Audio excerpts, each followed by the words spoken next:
জয়গুরু। পম্পার কথামালা চ্যানেলে সকলকে স্বাগত। পরম দয়াল পরম প্রেমা শ্রী ঠাকুর জগৎ জননী শ্রী বড়মা পরম পূজ্যপাদ বরদা সকলের চরণে আমার আভূমি লুণ্ঠিত প্রণাম। আমি আপনাদের সঙ্গে বেশ কিছুদিন আগে জগজ্জননী পরমার জীবনীর 2টি পর্ব শেয়ার করেছি। আজ অন্তিম পর্ব নিয়ে আবার আপনাদের সঙ্গে শেয়ার করতে চলে এসেছি। বড়মার জীবনী, জীবন দর্শন। মহামূল্য মানব জীবনের অপচয় ও ব্যর্থতাকে পরিহার করবার জন্য চাই পুরুষ নারী সবার বিশেষত্ব, নারীর সমুচিত শিক্ষা, যার ফলে তার অন্তরে গভীর জীবনবোধ উক্ত হয়, শ্রেয় সন্ধান অকাট্য হয়ে ওঠে। কোনো হীন কামনার কুহকে পড়ে সে আশ্রয়ের কাছে আত্মদান না করে, আবার তার বৈশিষ্ট্য নিহিত নিষ্ঠা, ধর্ম, শুশ্রূষা যা প্রয়োগে সংসার, সমাজ, জাতি ও জগৎকে অমরার অমৃত তীর্থে পরিণত করে জীবন সার্থক ও মধুময় করে তুলতে পারে। নারী পুরুষ সবাই নিয়ত সংসার সমুদ্র মন্থন করে সুখ সুধা উত্তোলন করবার জন্য ব্যস্ত, কিন্তু আমাদের অজ্ঞতা ও প্রবৃত্তি পরায়ণতার দরুন অনেক সময় সুধার বদলে গরলের আবির্ভাব হয়। তাই তো পরম দয়াল যুগ পুরুষোত্তম জগৎ জননী শ্রী বড়মাকে সঙ্গে করে সংসার করিয়ে নারী জাতিকে দেখিয়ে দিলেন কেমন করে সুন্দর করে সংসার করে লক্ষ্মী হয়ে ওঠা যায়। বড়মার সংসারে বড় বৌমা, এই পরিচয়টা বড়মার জীবনে সার্থক। তারপরে তার মাতৃরূপ, শ্রেষ্ঠ সন্তানের জননী তিনি, আর এই মাতৃত্ব দিয়েই জগৎ জননী রূপে প্রতিষ্ঠা পায়। তবে শ্রেষ্ঠ সন্তানের জননী কিন্তু সবাই হতে পারে না। তার জন্য চাই শ্রেষ্ঠ স্বামীর সহধর্মিণী হওয়া। বড়মা ঠাকুরকে যেমন শ্রেষ্ঠ স্বামী রূপে পেয়েছেন, তেমনি ঠাকুরও বড়মাকে শ্রেষ্ঠ সহধর্মিণী রূপে পেয়েছেন। বড়মা ছিলেন শান্ত, মিতভাষী, কর্তব্যে তার কোনো অলস্যতা ছিল না। আদর্শে তিনি অবিচল থাকতেন। এই রকম প্রতি প্রাণা মমতাময়ী ছিলেন আমাদের বড়মা। একটি আদর্শ রমণী হতে গেলে 8টি গুণ থাকা প্রয়োজন: নিষ্ঠা, ধর্ম, শুশ্রূষা, সেবা, সাহায্য, সংরক্ষণ, প্রেরণা ও প্রযোজন।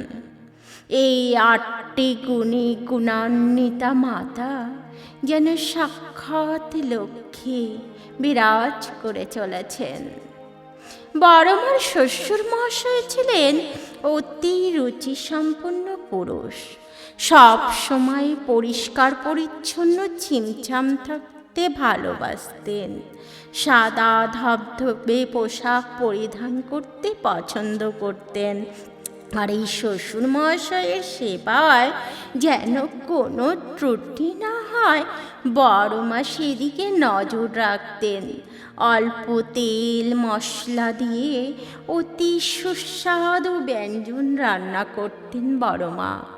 শ্বশুর মশাই শুধু রান্না ভালো হলেই খুশি হতেন না, তার নজর পরিবেশনের সুন্দরতার মধ্যেও ছিল।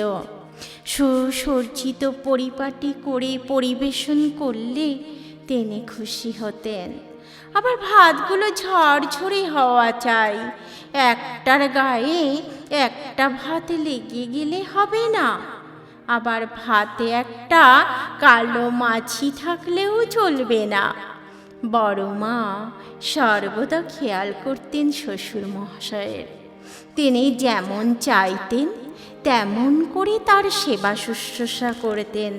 তাই শ্বশুর মহাশয় খুব খুশি হয়েই হেসেলের দায়িত্ব বড় বৌমার হাতে তুলে দিয়েছিলেন। কিন্তু তিনি ভাবতেও পারতেন না তার মনের মতো হয়ে ওঠার জন্য এই বধূটিকে কত পরিশ্রম করতে হতো। সেকালে ভালো চাল পাওয়া যেত না, কিন্তু বড় মা সেই খারাপ চাল থেকে একটা একটা করে কালো চাল বেছে তারপর ভালো করে ধুয়ে রান্না করতেন। এই গেল শ্বশুর মহাশয়ের কথা।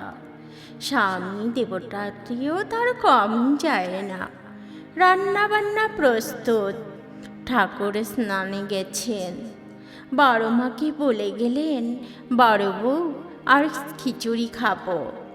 বড় মা তৎক্ষণাৎ উপস্থিত বুদ্ধি প্রয়োগ করে রন্ধনশালায় ঢুকে ভাত ডাল তরকারি মিশিয়ে সুস্বাদু খিচুড়ি প্রস্তুত করে স্বামীকে খাওয়াতেন।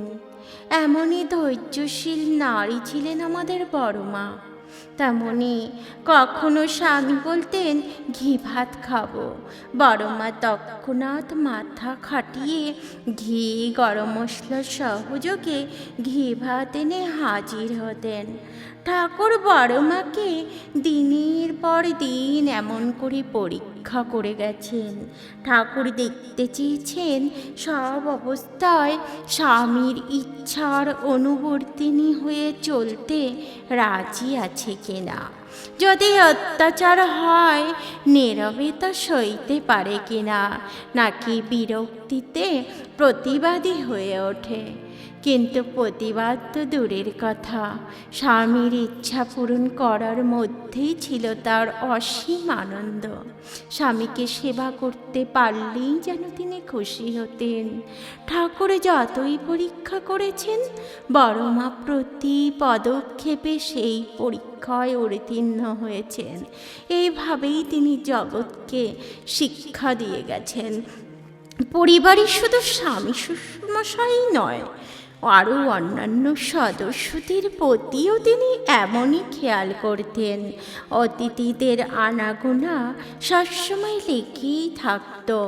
বড় মা একা হাতে হেসেল সামলে অতিথিদের সেবা করতেন, কিন্তু বেশিরভাগ দিনই বড় মাকে অভুক্ত থাকতে হতো। এমন অনেক দিন হয়েছে দুপুরে সব কাজ সেরে নিজের ভাত বেড়ে নিয়েছে। বড় ছেলেটি টিফিনের ছুটিতে স্কুল থেকে এসেছে, সেও মায়ের সঙ্গে খেতে বসেছে। ঠিক তখনই শোনা গেল অভুক্ত এসেছে। তাই অভুক্ত যখন, তখন তো এক্ষুনি খাবার ব্যবস্থা করতে হবে। কি করবে? নিজের আর ছেলের খাবার নিয়ে অভুক্তকে খাইয়ে দিয়ে এসেছেন। মা ছেলে দুজনেই অভুক্ত থেকে গেছেন। এভাবে কতদিন যে অভুক্ত থেকেছেন তার ঠিক ঠিকানা নেই। আবার কতদিন ছেলে এসে দেখেছে সব তরকারি শেষ হয়ে গেছে, শুধু অল্প কয়েকটা ভাত পড়ে আছে, আর তরকারির পাত্রে তেজপাতা বা লঙ্কা। মা সেই ভাত কটি নিয়ে তরকারির পাত্রের লঙ্কা ঘষে ভাত খেয়ে নিয়েছেন। সংসার করতে গেলে কত কষ্ট সইতে হয়, কিন্তু সংসারকে ভালোবাসলে পরে এইসব কষ্ট গায়েই লাগে না। এমন অনেক দিন হয়েছে যেদিন হঠাৎ অতিথি এসে পড়ায়, ভাত ভাতটুকুও আর থাকে না। তখন বড় মা এক মুঠো মুড়ি কিংবা চিড়ে খেয়েই সেই বেলাটি কাটিয়ে দিয়েছেন, কাউকে জানতেও দেননি। মুখের ওপর কোনো ক্লেশের চিহ্নও পড়েনি। সদা হাসি খুশি মুখখানির অন্তরালে সমস্ত দুঃখ কষ্ট ঢাকা পড়ে থাকত। অবিশ্রান্ত কর্ম তিনি করেই যেতেন। দেখে যেন মনে হতো ইনি বুঝি মানুষ নন, একটি যন্ত্র। যন্ত্রেরও বিরতি থাকে, কিন্তু বড় মার কোনো বিরতি ছিল না। রাত গভীর হলে বিশ্রাম না নিয়ে ছুটে যেতে হতো দিদি শাশুড়িদের পায়ে তেল মালিশ করার জন্য। যতক্ষণ না তাদের নিদ্রা আসে ততক্ষণ বড় মা তাদের পায়ে তেল মালিশ করে চলতেন। সংসারের কিছু কিছু সদস্যদের থেকে মিথ্যা অপবাদ পেতেন। মাজা বাসনে এঁঠো লাগিয়ে, পরিষ্কার ঘরে নোংরা ফেলে, এরকম নানান অত্যাচার। কোনো প্রতিবাদ না করে বড় মা সেগুলি পরিষ্কার করতেন। একবার তার জানুর ওপরে বিষাক্ত দুটি ঘা, তার পাশে কামড়গলের সৃষ্টি হয়েছে। অসহ্য যন্ত্রণা। অপারেশন করা হলো। এমতাবস্থায় স্বামী বললেন, যারা তোমার অপারেশন করলো তাদের ঘি ভাত রেঁধে খাওয়াবি না? অদ্ভুত আবদার ঠাকুরের। আর সতী সাধ্যে স্বামী পরায়ণা রমণী স্বামীর আদেশ পেয়ে দেহটাকে ঘষটাতে একটা উঁচু দাওয়া থেকে নেমে আর একটা উঁচু দাওয়ায় নিজেকে ট্রেনে হিসড়ে হেসেলের ভেতর ঢুকে ঘি ভাত রেঁধে ডাক্তারবাবুদের খাওয়াতেন। বড় মা ছিলেন নারী দেহে আশ্রিত ঠাকুরের প্রতিরূপ। আর ঠাকুর বড় মার ধৈর্যশীল রূপ দেখে বলেছিলেন, বড় বউ আমার পাহাড় সুন্দরী। তার স্বামী সেবার অনেক কথাই আমরা জানি। স্বামীর পোশাক পরিচ্ছদ, খাওয়া দাওয়া, স্বাস্থ্য সচেতনতা, খুব সব বিষয় এই রমণীর লক্ষ্য। তাই তো ঠাকুর একদিন বলেছিলেন, তোমাদের ঠাকুর যদি নারী দেহ নিয়ে জন্মাতো, তার যেই রূপ হতো সেই রূপটি হচ্ছে তোমাদের বড় মা। এই হচ্ছে আমাদের বড় মা।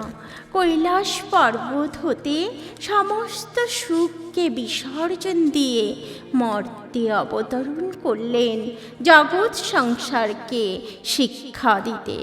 জয় গুরু। আমার চ্যানেলটি ভালো লাগলে লাইক করবেন, শেয়ার করবেন আর কমেন্টের মাধ্যমে আমাকে উৎসাহিত করে এগিয়ে যেতে সাহায্য করবেন।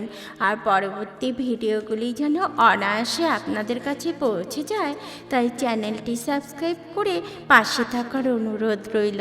ধন্যবাদ।